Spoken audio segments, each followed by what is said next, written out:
Good morning everyone. এটা ছিল Sunday, তার থেকেও বেশি আমার বরের ছুটির দিন।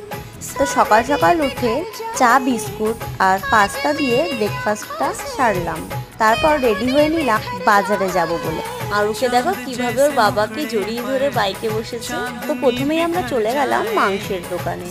রবিবার মানে মাংস তো হবে। তারপর সবজিও নিয়ে নিলাম। আর সেদিন সবজির দোকানে এঁচোড়ও দেখেছিলাম, সেটাও নিয়ে নিয়েছি। তারপর মাছ নিতে চলে গেলাম। এই যে ব্যানারটা দেখতে পাচ্ছ, এটা আমার পার্লারের জন্য। আর ওই বিল্ডিংটাতেই আমরা থাকি। সিঁড়ি দিয়ে উঠে এত হাঁপিয়ে গেছি যে একটু শুয়ে নিলাম। তারপর তাড়াতাড়ি করে চলে গেলাম রান্না করতে। সকালের খাবারে করেছিলাম কুমড়ো আলুর তরকারি আর ফুলকো লুচি। খেতে বেশ ভালোই হয়েছিল। তো আজকের মতন এতটাই। দেখা হচ্ছে পরের ভিডিওতে। Bye, love you all.